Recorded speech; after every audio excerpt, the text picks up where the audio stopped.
साथ संगत जी, प्यार से कहिए धन निरंकार जी।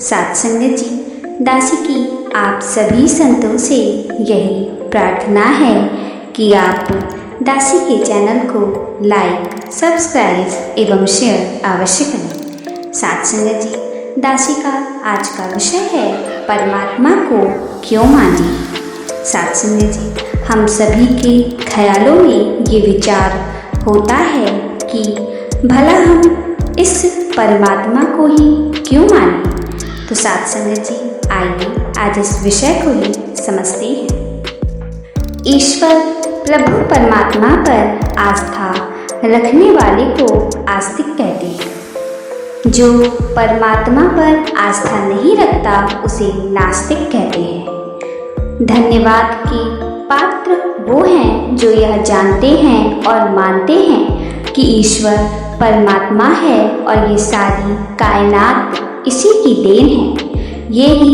नई प्रकृतियों का मालिक है। इन नई प्रकृतियों की शक्ति सिर्फ ईश्वर परमात्मा है। वे यह मानकर किसी न किसी रूप में इस परमात्मा की ओर मुँह करके खड़े हैं और भक्ति के रास्ते पर चल रहे हैं। ऐसे व्यक्तियों को ही आस्तिक कहते हैं। आस्तिक व्यक्ति किसी भी तरह परमात्मा की खोज में तो होता ही है।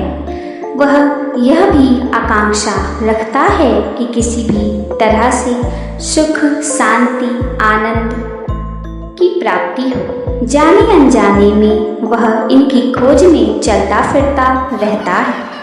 ऐसे आस्तिक के भाव आकांक्षा तो सही हैं, परंतु खोज गलत है।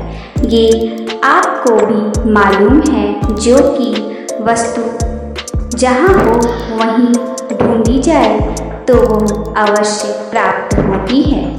उसे अन्य जगहों पर जहाँ वो है ही नहीं, वहाँ ढूंढने से केवल और केवल निराशा हाथ लगती है।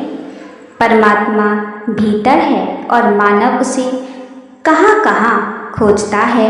बाहर की दुनिया में दूसरों के द्वारा तीर्थों में, कथाओं में, शास्त्रों में, पुस्तकों में तथा धर्म स्थलों में न जाने कहाँ कहाँ वो इस परमात्मा को ढूंढता फिरता है।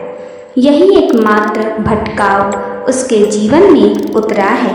उसे मालूम ही नहीं कि जो वह चाहता है, जिसे वह खोज रहा है, वह उसके भीतर ही तो है।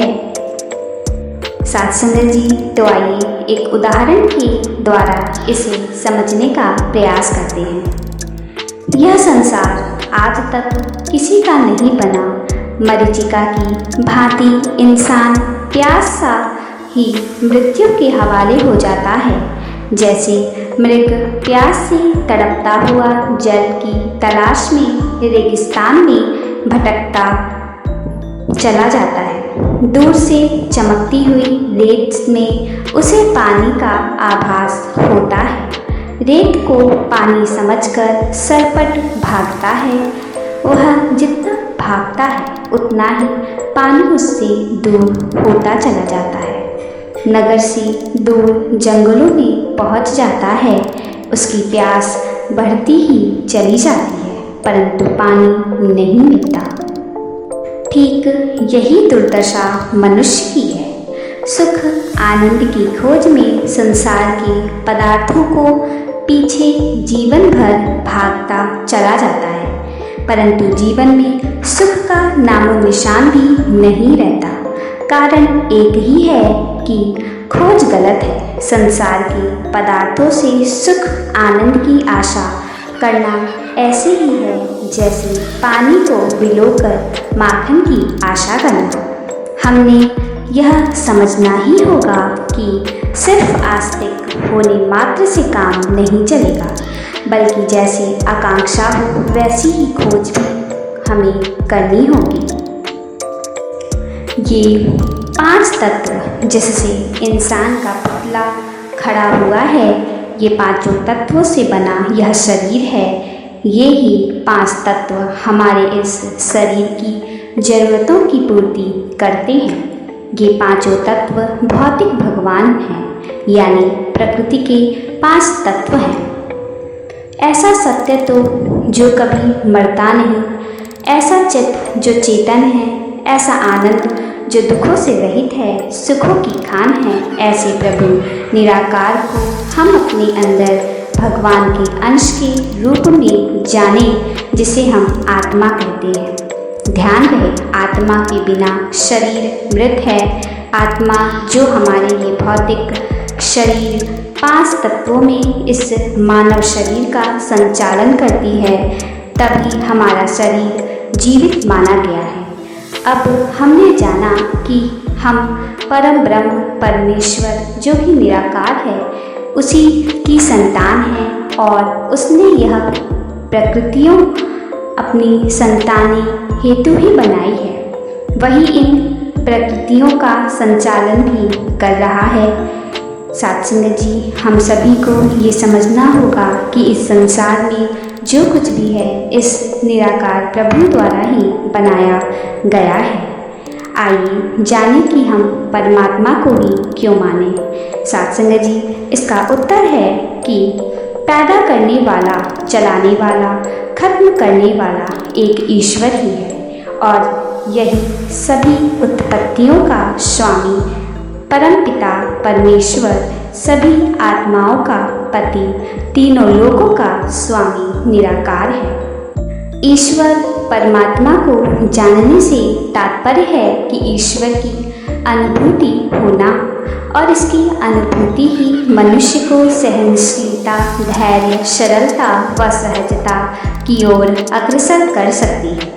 परमात्मा के ज्ञान के बाद ही आदमी इस दिशा में आगे बढ़ सकता है, क्योंकि परमात्मा निराकार है तथा इसमें असीम सहनशीलता, धैर्य, सरलता व सहजता है। यह सत्य सनातन व सर्वव्यापक है। इसमें सूर्य की तपिश व चंद्रमा की शीतलता दोनों एक साथ मौजूद है, इसलिए सबको स्वीकार कर लेता है। फूल और कांटे, अग्नि व जल, देवता व राक्षस, सबको जीने की स्वतंत्रता इसने प्रदान की हुई है। यह इसकी विशालता अथवा विराटता का ही प्रमाण है। स्पष्ट है कि परमपिता परमात्मा को मानने से पहले जानना जरूरी है, जानने के बाद अनुभूति जरूरी है। यह अनुभूति आध्यात्मिक ज्ञान से संभव है। आध्यात्मिक ज्ञान से जहाँ ईश्वर परमात्मा की कृपा का पता चलता है, वहीं उनकी शक्ति का भी हमें पता चलता है।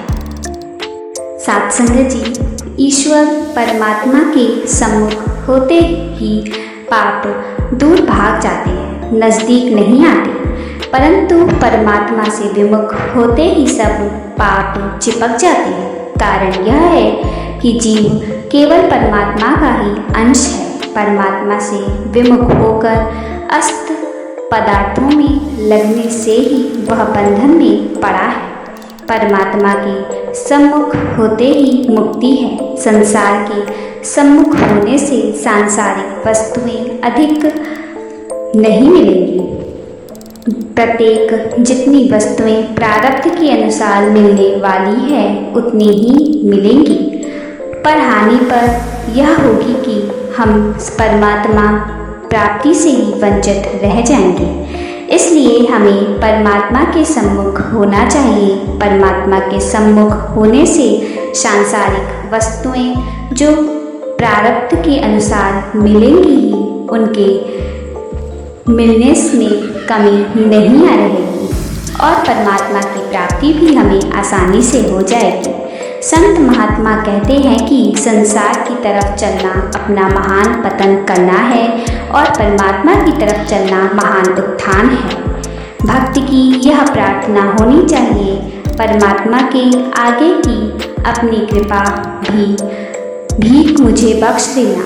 कहना चाहिए हम सभी को सत्संग जी कि हे भगवान, मैं हाँ सदा फूलनहार, तू है दाता बख्शनहार। मेरे अवगुण ना चित्तार, एक तू ही निरंकार, एक तू ही निरंकार। इस तरह का पश्चाताप दास भाव जो भक्त प्रभु के सम्मुख प्रकट करता है और कृपा की भीख मांगता है, यह पश्चाताप करता है कि परमात्मा आपकी असीम कृपा है जिससे हमें यह सुदुर्लभ साधन धाम मनुष्य मिला है। हम माने या ना माने, ये सभी आशीर्वादों एवं व्यवस्थाओं का मालिक तो परमात्मा ही है। जो इन सब का मालिक है उसे अपना मालिक भी बना लेना चाहिए। ध्यान रहे, खाली मानने से काम नहीं चलेगा, जानकर मानोगे असर तभी होगा। अतः ऐसे गुणों व कृपा के सागर परम पिता परमात्मा को हम पहले जाने, जिससे इसकी कृपाओं को मान पाएं, समझ पाएं, फिर जितना यहाँ से ले इसका शुक्रिया भी अदा करें, तभी भक्ति हो पाएगी, मुक्ति मिल पाएगी, जीवन का लक्ष्य प्राप्त हो पाएगा।